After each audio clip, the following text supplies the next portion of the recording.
thưa toàn thể quý vị và các bạn, kính thưa toàn thể hội thân mến, ban tổ chức chúng tôi xin được trân trọng giới thiệu trên đây là chú rể Lý Tả và cô dâu Thanh Hà. Ban tổ chức chúng tôi xin được trân trọng tuyên bố buổi lễ thành hôn trăm năm hạnh phúc của chú rể Lý Tả Sánh Duyên cùng với cô dâu Thanh Hà chính thức được bắt đầu. Xin được cho chào pháo tay đi ạ. Vâng, xin được cảm ơn toàn thể hôm rất là nhiều luôn ạ. Vâng, đến với buổi lễ thành hôn hôm nay, ban tổ chức chúng tôi xin trân trọng giới thiệu về phía bên đoàn gia đình nhà gái có ông Tần Lão Sử là đại diện cho trưởng đoàn gia đình nhà gái. Chúng ta đề nghị anh đứng lên ra mắt toàn thể hôn ạ. Vâng, đề nghị chúng ta liền chào mừng ạ. Vâng, về phía bên gia đình nhà trai có ông Lý Kiên Xỉu là đại diện cho bên gia đình nhà trai chúng ta. Vâng, đề nghị chúng ta liền chào mừng ạ. Vâng, bên cạnh đó thì không thể không giới thiệu với toàn thể hiện diện sự đông đủ của toàn thể quý vị và các bạn đã không quản đường xa xa xôi biết chút thời gian vàng ngọc của mình về tới dự buổi lễ thành hôn trong ngày hôm nay. Đề nghị chúng ta liền chào mừng ạ. Vâng, xin được cảm ơn rất là nhiều. Vâng, đúng là hoa cười gọi ngày vui tới cũng chính là ngày cưới của đôi ta. Vui cho những cánh chim kia bay khắp dải ngân hà, cho đôi bạn trẻ trở về nơi tổ ấm. Niềm vui săn sắc đợi chờ tháng năm mong đợi bây giờ là đây. Đâu có phải mùa xuân hoa mới nở mà hoa nở trong cả bốn mùa xuân hạ thu đông. Tình yêu là đề tài muôn thuở mà không ai biết nó được xuất phát từ khi nào.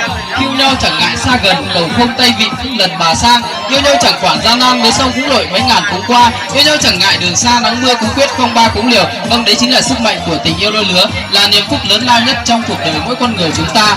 Kính thưa toàn thể hội thân mến, người ta thường nói hoa hồng đẹp bởi màu hồng, tình yêu đẹp bởi tấm lòng thủy chung. Tình yêu của đôi bạn trẻ đã trải qua những năm đợi tháng chờ, trải qua bao lần hẹn hò dưới ánh trăng thâu, để rồi họ tìm thấy ở nhau một tình yêu trong sáng hồn nhiên vô tư. Cứ như một tình yêu chân lý, họ quý nhau trên tình trường cũng như hai bước đường công tác. Và rồi, hôm nay là ngày lành tháng tốt, được sự thống nhất của hai bên gia đình cũng như sự đồng ý của chính quyền địa phương xã nhà, gia đình ông Lý Kim Vàng và bà Chào Tà Mày đã long trọng tổ chức buổi lễ thành hôn cho các con của mình trong đại lễ thành hôn hôm nay. Vâng, đôi bạn trẻ của chúng ta đã quyết định đưa con thuyền tình yêu của mình cập bến bờ hạnh phúc nữa đôi. Kính thưa toàn thể hội thân mến, đến với ngày vui của hai bạn đã gặp nhau tại xóm trúc ven làng, xung quanh trẻ hội trăng vàng nét cao. Em ơi lòng anh xuyến sao, gặp em lòng anh càng say, chưa say men rượu đã say men tình, rằng em đây được sinh ra tại mảnh đất rền sáng, xã rền sáng Yên Bình. Vâng, thôn Trung Trải quê đó nơi chúng mình yêu nhau, khi tựa gối, khi cúi đầu, khi xem hoa nở, khi trời trăng lên. Và rồi hôm nay anh mới hỏi nàng trước kia đã đổi lá đan sàng được chưa? Ngại ngùng nhưng em cũng cứ thưa thì nói sao cho vừa cho đẹp lòng nhau, để anh về anh lấy buồn câu mang sang thân với dàn trầu nhà em. Trước những lời nói của chú rể chúng ta đã làm cho cô dâu chúng ta bối rối không biết nói gì hơn, mà chỉ biết ven vén tà áo trong tay, chân đi giấm nát đám cỏ may ven đường, môi son má thắm bắt thường. Nhìn anh em đã thấy thương anh rồi, và thất tình tôi nghĩ anh ơi em đã hiểu được những lời của anh. Đợi ngày gió mát trăng thanh, đợi ngày bưởi chín táo xanh em chờ. Vâng, tình yêu của hai bạn thì không thể nói hết bằng thơ, có công năm đợi tháng chờ là đây. Về với đám cưới hôm nay có cơ quan đoàn thể hai tuần tại gia, có thuốc thơm trà ngọt điển thêm hoa. Chúc mai đây đã một nhà không phai, vậy thì mừng cho Trúc đã gặp Mai, mừng cho gái đã cùng trai một nhà. Vui lòng mẹ phải cha, vui chị, vui ta vui mình. Một lần nữa xin được thay mặt cho những người làm chương trình, xin được cảm ơn chân thành nhất với sự hiện diện đông đủ của toàn thể quý vị và các bạn có mặt trong buổi lễ ngày hôm nay. Vâng, kính thưa toàn thể quý vị và các bạn, kính thưa toàn thể hội thân mến, ngày xưa khi yêu nhau, vâng, người ta thường nói bát sát, quả thực nơi rất là giàu tính mến khách, con trai con gái không đâu đẹp bằng, còn ai thắc mắc hay chăng? Thế nhìn chú rể Lý Tả, anh ấy là bằng chứng đây luôn ạ. Vâng, anh ấy trông rất là đẹp trai luôn ạ. Và cao tô phong độ thì chẳng ai bằng luôn. Và cô dâu thì xinh đẹp tuyệt trần, dịu dàng dễ mến, lại có phần nét na. Chị được ví như chị Hằng Nga, đến cả phiên bầu nguyên soái cũng phải khóc hoa vì yêu. Mà chú rể trông giống Xí Điều, cô dâu trông giống Thi Kiều ngày xưa. Hai người ánh mắt đông đưa, nhìn nhau say đắm mà lại say sưa tình nồng. Vâng, chú rể chúng ta được sinh ra và lớn lên tại thôn Trung Trải, xã Rền Sáng. Cô dâu chúng ta được sinh ra và lớn lên tại thôn Rền Sáng, xã Rền Sáng. Quả thực đúng là trai rền sáng, gái rền sáng, quả thực đúng là đẹp duyên đôi lứa mặn mà cả hai. Xin ta để cho một tràng pháo tay nữa được không ạ? Vâng, xin được cảm ơn toàn thể quý vị các bạn chúng ta rất là nhiều luôn. Vâng, kính thưa toàn thể quý vị các bạn, kính thưa toàn thể hội thân mến, ngày xưa kêu nhau nhẫn cỏ anh trao em, giờ đây Kim nhẫn lòng cho em, trao một chút môi hồng để anh ấy làm chồng em ấy làm dâu. Vâng, chiếc nhẫn cưới là biểu tượng của tình yêu đôi lứa, là niềm phúc lớn lao nhất trong cuộc đời mỗi con người chúng ta. Vâng, ban tổ chức chúng tôi xin được trân trọng kính mời cô dâu chú rể chúng ta hãy cùng trao cặp nhẫn cưới cho nhau.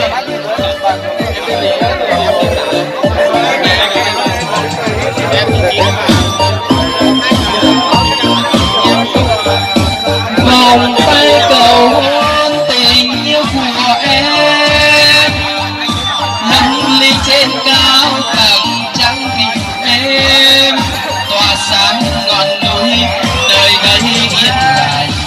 Em hai đeo trên tay chiếc vòng cầu hôn. Xin toàn thể cho một tràng pháo tay nhé. Vâng, xin được cảm ơn toàn thể quý vị chúng ta rất là nhiều luôn ạ. Vâng, để tiếp theo nghi lễ ban tổ chức chúng tôi xin được trân trọng kính mời cô dâu chú rể chúng ta hãy cùng trở về phía bên trái của khán đài, cùng thắp lên ngọn nến tình yêu và cùng cất những tầng bánh ngọt ngào để thể hiện sự đồng cam cộng khổ cùng chia ngọt sẻ bùi. Xin được trân trọng kính mời. Vâng, cô dâu chú rể chúng ta hãy cùng nhau tay trong tay nào. Vâng, cô dâu chúng ta cùng nhau tay trong tay. Vâng, kính thưa toàn thể quý vị các bạn, ngọn nến tình yêu đã được thắp lên rất là lung linh như nào. Tiếp theo ban tổ chức chúng tôi kính mời cô dâu chú rể chúng ta hãy cùng nhau tay trong tay cắt những tầng bánh ngọt ngào để thể hiện sự đồng cam cộng khổ cùng chia ngọt sẻ bùi, để minh chứng cho tình yêu của đôi bạn sau này sẽ được ngọt ngào như những tầng bánh sô cô la.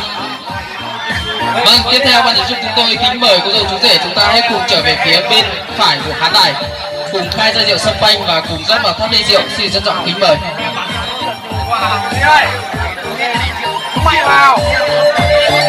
Vâng, trước khi khai ra rượu sâm panh, chú rể chúng ta hãy sóc thật mạnh lên nào, sóc mạnh nữa lên nào. Vâng, sóc thật mạnh lên như chưa bao giờ được sóc ạ. Vâng, được rồi. Ban tổ chức chúng tôi kính mời chú rể chúng ta hãy cùng xoay nắp chai. Vâng, wow, chai rượu sâm panh thứ nhất đã được mở ra rất là hoành tráng. Tiếp theo ban tổ chức chúng tôi kính mời cô dâu chú rể chúng ta cùng tay trong tay rót vào tháp ly rượu ạ. Vâng, cô dâu chú rể chúng ta hãy thực hiện các nghi lễ theo những lời chỉ dẫn của MC ạ. Vâng, kính thưa toàn thể quý vị các bạn, kính thưa toàn thể hôn, đúng là hoa hồng đẹp bởi màu hồng, tình yêu đẹp bởi tấm lòng thủy chung. Tình yêu của đôi bạn trẻ đã trải qua những năm đợi tháng chờ, trải qua ba lần hẹn hò dính chân thâu, để rồi giờ đây tay em trong tay anh cùng hai chai rượu sâm panh cùng rót vào tháp ly rượu để minh chứng cho tình yêu của đôi bạn sẽ được hồng hào mãi mãi.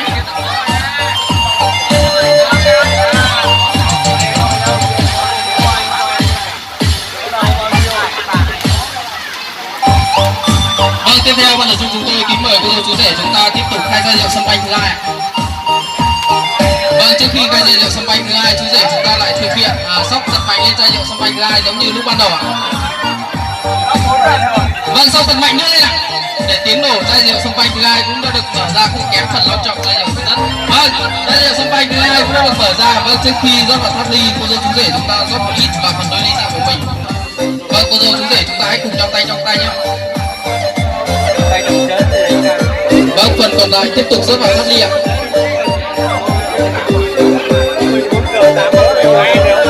Vâng, toàn thể quý vị chúng ta hãy cùng hướng mắt về phía tháp ly ạ. Kính thưa toàn thể quý vị các bạn, kính thưa toàn thể hôn thân mến, hiện giờ hai dòng chảy đã cùng hướng về một nơi, hai trái tim đã cùng chung một nhịp đập, hạnh phúc của đôi bạn trẻ sẽ được trường tồn mãi mãi xanh tươi. Xin toàn thể hôn em cho một tràng pháo tay nữa đi ạ. Vâng, xin được cảm ơn toàn thể quý vị chúng ta rất là nhiều ạ. Vâng, tiếp theo ban tổ chức chúng tôi kính mời cô dâu chú rể chúng ta cầm đôi ly rượu của mình trở về phía trung tâm của khán đài, cùng uống đôi ly rượu ra môi ạ. Vâng, cô dâu chú rể chúng ta cùng trở về phía trung tâm của khán đài và cùng khoác tay vào nhau ạ. Khoác tay vào nhau. Vâng, ban tổ chức chúng tôi đến từ 1 đến 3, cô dâu chú rể chúng ta bắt đầu uống đôi ly rượu ra môi. Toàn thể quý vị chúng ta ở phía dưới chúng ta hãy cùng nâng những chén rượu hồng để cùng chúc mừng hạnh phúc cho cô chú rể trong buổi lễ ngày hôm nay. Xin trân trọng kính mời ạ. Vâng, ban tổ chức chúng tôi đến từ 1 đến 3. 1, 2, 3. Chúc mừng hạnh phúc ạ. Toàn thể chúng ta cùng nâng chén rượu hồng đi ạ. Vâng, toàn thể chúng ta hãy dành những tràng pháo tay nữa được không ạ? Vâng, xin được cảm ơn toàn thể.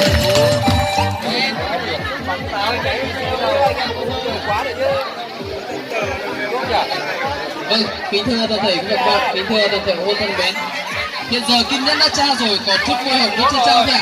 Vâng, chắc hẳn ngày xưa có lẽ yêu nhau để đôi bạn trẻ của chúng ta đã trao những nụ hôn ngọt ngào cho nhau rồi. Nhưng hôm nay ban tổ chức chúng tôi vẫn muốn để quý vị chúng ta chiêm ngưỡng nụ hôn ngọt ngào của cô dâu chú rể. Toàn thể hôn chúng ta có muốn chiêm ngưỡng không ạ? Có không ạ? Rồi ạ. Ban tổ chức chúng tôi đấy sẽ để quý vị chúng ta chiêm ngưỡng nụ hôn ngọt ngào của cô dâu chú rể trong buổi lễ ngày hôm nay. Vâng, ban tổ chức chúng tôi có một vài câu hỏi vui dành cho cô dâu chú rể. Vâng, ngày xưa đôi bạn yêu nhau, hai bạn đã từng trao nụ hôn ngọt ngào cho nhau chưa ạ? Rồi ạ. Chú rể chúng ta đã khẳng định rồi ạ. Có đúng không cô dâu? Bây giờ chúng ta cũng đã khẳng định là vâng. Vâng, vậy ngày xưa hai bạn yêu nhau thì ai là người chủ động trao cho trước ạ? Chắc chắn là em rồi. Chú rể khẳng định là chắc chắn là chú rể. Vâng, chú rể hôm nay trông rất là mạnh dạn, trông rất là đẹp trai, oai phong luôn.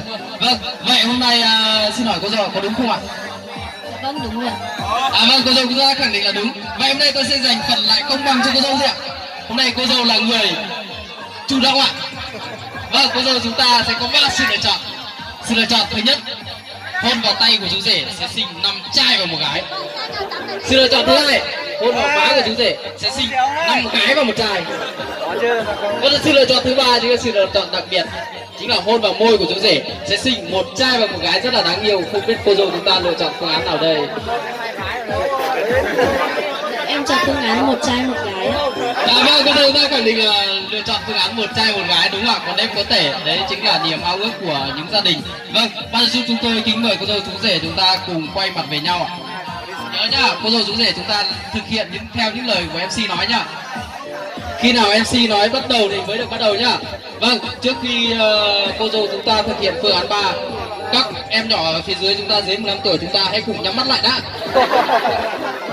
Vâng, bây giờ chúng tôi xin được đến từ 1 đến 3 toàn thể quý vị chúng ta hãy dành những tràng pháo tay để rộn rã, dành cho những điều tốt đẹp nhất để chúc mừng hạnh phúc cho chú rể trong buổi lễ ngày hôm nay ạ. Vâng, bây giờ chúng tôi đến từ 1 đến 3. 1, 2, 3, bắt đầu ạ. Vâng, toàn thể ơi, chúng ta dành tràng pháo tay ạ. Toàn thể ơi, chúng ta có đồng ý không ạ? Vâng, bây giờ chúng tôi nghe toàn là các vị các bạn nam thanh nữ tú chúng ta là hôn lại đi, vẫn chưa tính. Không biết là bây giờ cô dâu chú rể chúng ta có đồng ý hôn lại không ạ?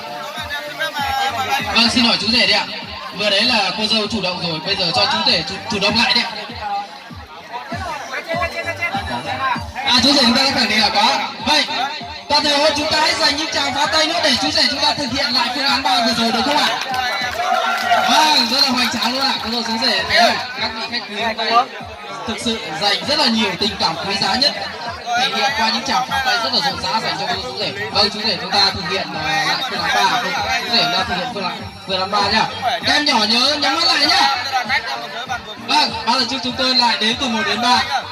1, 2, 3, bắt đầu. Vâng, ta đều ơi, chúng ta cho một tràng pháo tay nữa được không ạ? Vâng, được ạ. Bây giờ chúng tôi rất là vui hôm nay được toàn thể các bạn chúng ta dành những tràng pháo tay thật là rộn rã cho cô dâu chú rể, chính là chú rể Lý Tả và cô dâu Thanh Hà chúng ta trong buổi lễ ngày hôm nay. Vâng, cuối cùng ngay từ giây phút này cô dâu chú rể chúng ta sẽ chính thức chung ông chung bà, chung cha chung mẹ, ban ngày chung việc công trường, tối về ăn nằm chung giường chung gối chung chăn. Vâng, gối đệm gối may không bằng gối tay của chồng. Cuối cùng là ban tổ chức chúng tôi kính chúc cho cô dâu chú rể chúng ta trăm năm hạnh phúc, sớm có cháu nội cháu ngoại, chúc cho hai bên gia đình chúng ta kết nối tình thông gia bền vững dài lâu. Vâng, cuối cùng ban tổ chức chúng tôi kính mời cô dâu chú rể chúng ta cầm đôi ly rượu của mình đi mời các vị khách quý. Vâng, ban tổ chức chúng tôi còn một phần nữa chính là phần trao quà. Vâng, ban tổ chức chúng tôi kính mời mẹ của chú rể chính là bà Trà Tàm Bảy cũng có chút quà trao cho con trai của mình trong đại lễ thành hôn năm nay. Xin trân trọng kính mời bà. Mời cho anh cũng được rồi. Mày đưa cái thứ khác. Cứ mời đó xong em cũng chuyển không được rồi. Tao cái gì rồi lắm em à. Dạ. Không. Không thế nào. Thằng em này.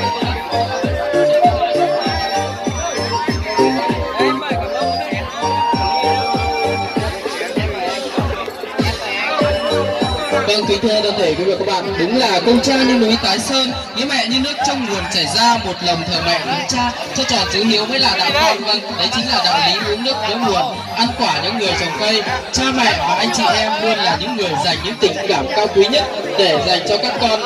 Mong sao các con sau này lớn lên trở thành một gia đình rất là hữu ích cho xã hội, trở thành những cặp đôi hoàn hảo nhất và mang đến những điều gọi là hạnh phúc nhất đến cho cha mẹ cũng được nở mày nở mặt ạ.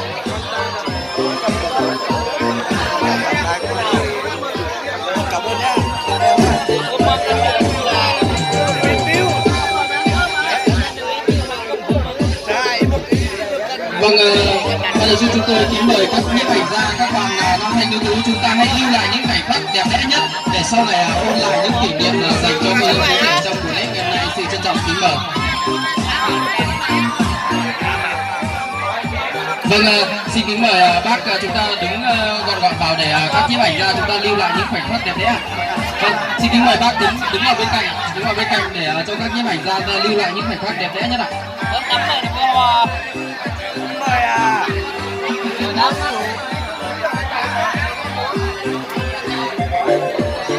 Vâng, đại gia đình chúng ta hãy tươi lên ạ, để các nhiếp ảnh gia chúng ta lưu lại những khoảnh khắc đẹp đẽ nhất để sau này có những kỷ niệm mà ôn lại dành cho cô dâu chú rể. Thực sự rất là vui đâu ạ.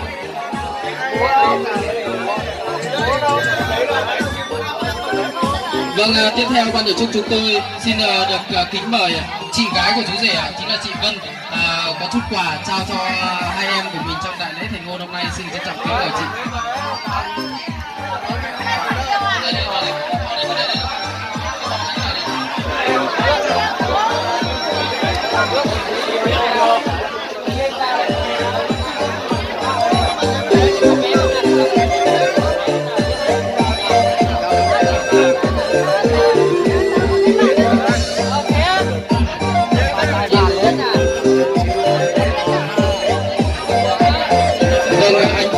Chị em và những người thân trong gia đình luôn dành những tình cảm cao quý nhất cho chú rể Lý Tả và cô dâu Thanh Hà để mong sao các em sau này thực sự rất là hạnh phúc, có một cuộc sống viên mãn, bạc đầu răng long.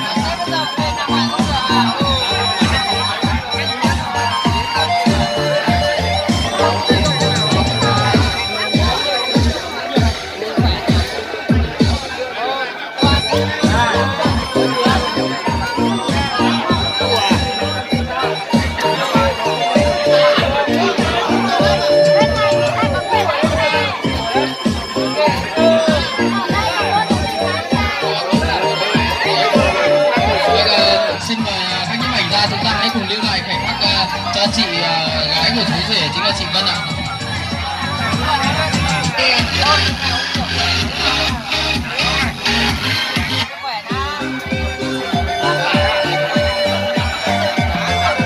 Vâng, tiếp theo ban tổ chức chúng tôi kính mời anh Minh Tâm ạ, là anh của chú rể, chúng ta có chút quà trao cho các em của mình, trao cho hai em của mình trong đại lễ thành hôn hôm nay. Xin trân trọng kính mời anh.